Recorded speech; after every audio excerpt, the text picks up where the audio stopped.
Assalamualaikum warahmatullahi wabarakatuh.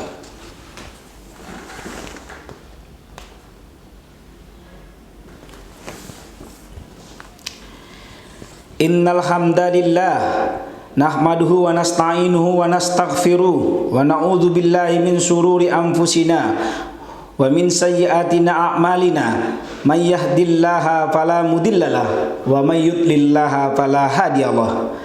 Asyhadu an la ilaha illallah wahdahu la syarikalah wa asyhadu anna Muhammadan abduhu wa rasuluh.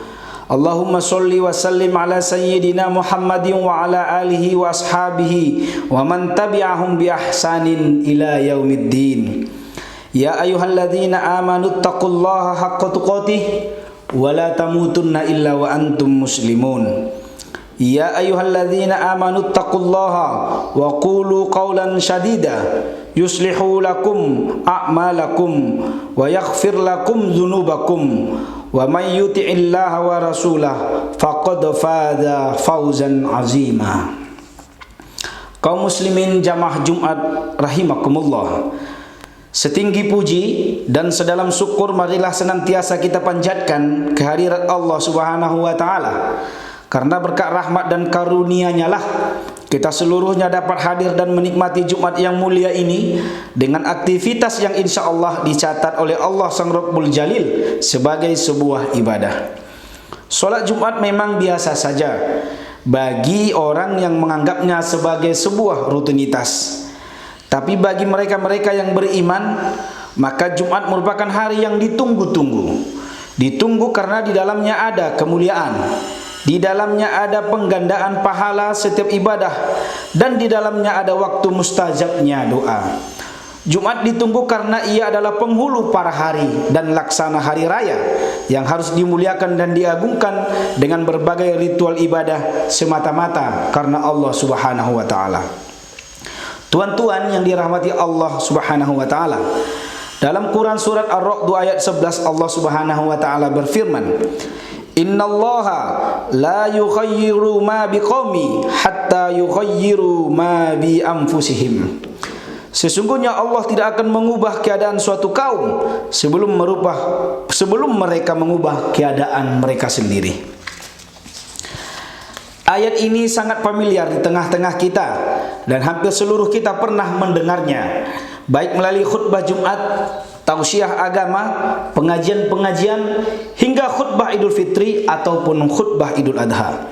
Akan tetapi, meskipun seluruh kita pernah mendengarnya, bahkan telah hafal dengan lafaznya, lalu beberapa orangkah di antara kita yang mengamalkannya?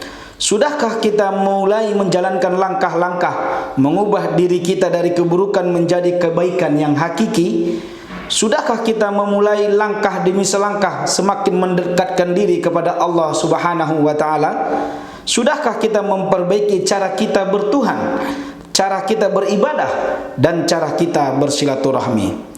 Tuan-tuan sekalian, jika di antara kita dulu ada yang suka bermaksiat dan kini menjadi lebih taat, ketahuilah itu awalnya datang bukan dari Allah Subhanahu wa taala, tetapi diawali dari diri tuan-tuan sendiri.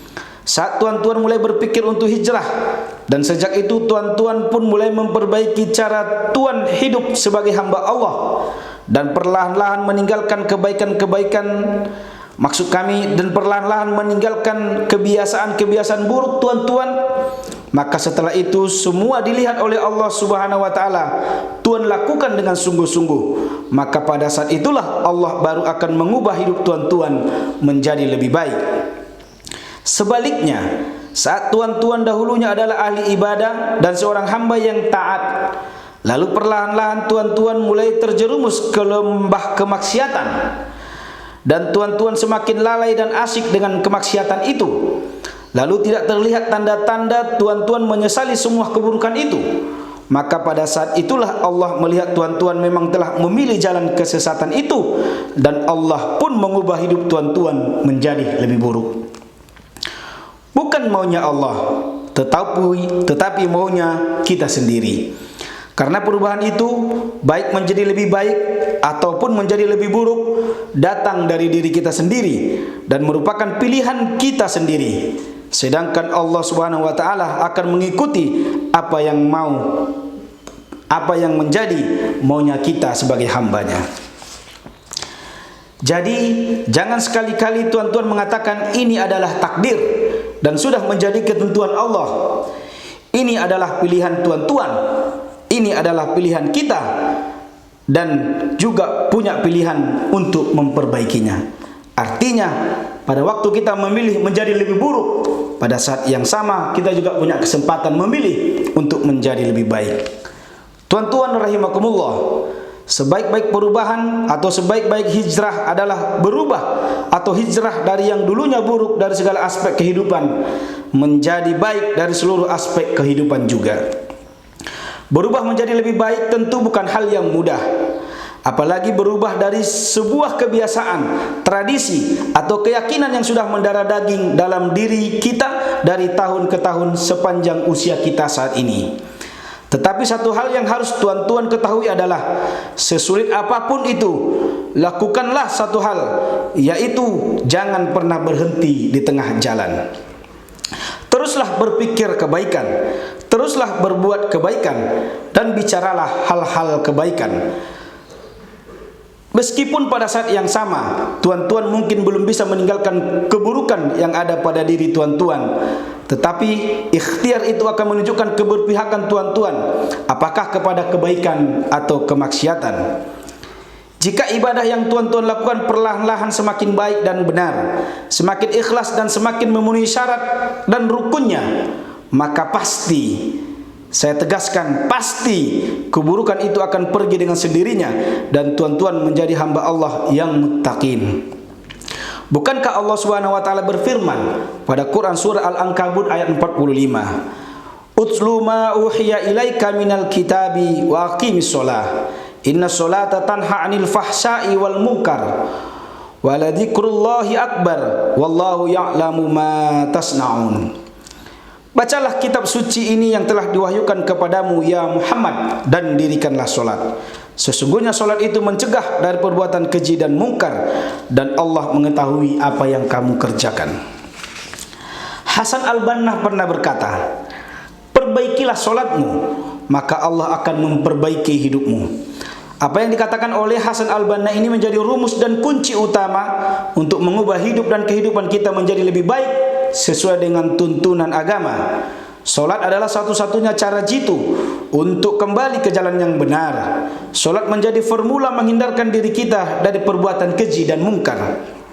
Mungkin ada yang bertanya, banyak orang solat, bahkan tingkat rajinnya di atas rata-rata manusia di kampungnya, tetapi toh tingkah laku dan perangainya tidak mencerminkan nilai-nilai orang yang telah menunaikan solat. Memang tak sedikit pula kita menyaksikan di tengah-tengah kehidupan kita ada hal yang demikian. Pertanyaannya adalah, apakah orangnya yang salah atau solatnya yang salah? Saya dan tuan-tuan pasti punya jawaban yang sama, yaitu tentu orangnya lah yang salah dalam hal ini, bukan solatnya. Jika di kehidupan ini tuan-tuan menemukan orang-orang yang demikian, atau mungkin orang-orang itu adalah tuan-tuan sendiri, maka yang harus tuan lakukan bukan berhenti mengerjakan solat, tetapi memperbaiki cara tuan-tuan melaksanakan solat. Kajilah solat tuan-tuan dengan baik. Jika ilmu tuan-tuan tentang itu tidak mencukupi, bertanyalah kepada para alim, ulama, habib, habaib, syekh, dan guru-guru kita. Mulailah memperbaiki solat kita dengan memperhatikan syarat. Sudahkah solat kita memenuhi syarat, terutama dalam hal kebersihan pakaian yang kita kenakan? Sudahkah solat tuan-tuan memenuhi rukunnya? Bagaimana tuan-tuan takbiratul ihram? Sudah benarkah? Bagaimana bacaan Al-Fatihah tuan-tuan? Sudah berdasarkan kaidah tajwidkah? Bagaimana cara tuan-tuan ruku dan sujud? Sudah sempurnakah? Dan yang tidak kalah pentingnya, bagaimana kualitas bacaan tuan-tuan? Sudahkah berdasarkan kaidah yang ada, atau masih berdasarkan hafalan yang pernah tuan-tuan lakukan 5, 10, atau 20 tahun lalu? Jika bacaan solat tuan-tuan masih berdasarkan hafalan tuan-tuan belasan tahun lalu, cobalah untuk mengulangnya kembali. Lihatlah lagi huruf demi huruf, panjang dan pendeknya, tajwidnya dan sebagainya. Karena kadang-kadang kalau kita lagi sholat kita bisa melupakan dan sulit membedakan mana sin, mana shim, mana dal, mana do, mana kaf, mana qaf, mana jim, mana zai, mana ha, mana ha. Ada beberapa bacaan sholat kita itu yang kita tahu dari sebatas mendengar saja karena sering dibaca dan diulang-ulang dalam sholat berjamaah. Sehingga kita tidak pernah tahu apakah pelafalan yang kita ucapkan itu sudah berdasarkan kaidah huruf Arab yang sebenarnya. Saya dan tuan-tuan tentu tidak perlu malu belajar, bertanya dan mengulang ilmu-ilmu sholat kita dahulu yang pernah kita pelajari. Karena hal itu kita lakukan semata-mata dalam rangka memperbaiki kualitas sholat kita. Implikasinya adalah jika sholat kita telah baik, maka baik pula lah hidup kita. Tidak hanya dalam aspek ekonomi, tapi juga dari aspek ketaatan, iman, dan ketakwaan kepada Allah Subhanahu wa Ta'ala. Hal lain yang harus kita perbaiki dalam sholat kita adalah niat semata-mata karena Allah Subhanahu wa Ta'ala. Membuat amal kita tidak riya adalah sangat mudah. Cukup dengan tidak mengungkapkannya dan menceritakannya kepada orang lain, maka insya Allah amalan riya terhindar dari diri kita. Tetapi yang sulit adalah menghindarkan amalan kita dari sikap ujub atau sifat ujub. Ujub adalah bangga terhadap diri sendiri, merasa amalan kita lebih baik dari orang lain, merasa zikir kita jauh lebih banyak dari orang lain, dan merasa bahwa kita jauh lebih baik dari orang lain. Jika ujub ini ada pada diri kita, maka inilah yang akan menghanguskan amal-amal kita. Tahukah tuan-tuan, iblis yang nyata di dunia ini selain iblis yang sering kita dengar namanya selama ini, dialah manusia yang selalu berkata, "Anda siapa? Memangnya kau siapa? Kenapa harus dia? Padahal saya jauh lebih baik dari dia." Jika kita pernah berkata seperti ini, istighfarlah sebanyak-banyaknya, karena yang pernah berkata seperti itu adalah iblis saat disuruh sujud kepada Nabi Adam alaihissalam.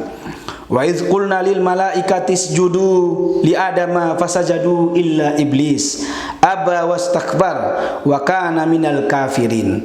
Dan ingatlah ketika kami berfirman kepada malaikat, sujudlah kamu sekalian kepada Adam, maka mereka pun sujud kecuali iblis.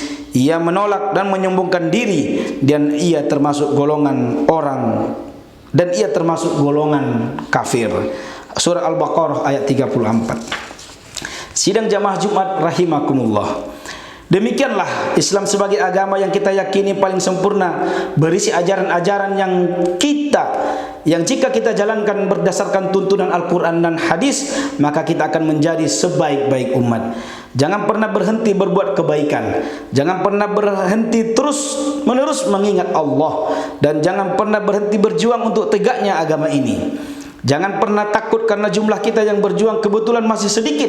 Karena ukuran benar atau salah, ukuran sebuah perjuangan tidak dilihat dari banyak sedikit, tidak dilihat dari mayoritas dan minoritas, tidak dilihat dari jumlah yang memperjuangkan, tetapi pada esensi kebenaran yang diperjuangkan berdasarkan Al-Quran dan hadis. Ingatlah kisah Nabi Ibrahim alaihissalam saat dibakar oleh Raja Namrud laknatullah alaih. Seekor semut datang membawa setitik air, lalu ditertawakan oleh seekor cicak seraya berkata, "Untuk apa air itu wahai cicak?" "Untuk menyiram api yang membakar Nabi Ibrahim," jawab semut. Lalu cicak tertawa terbahak-bahak seraya berkata, "Itu tidak ada gunanya untuk api sebesar itu.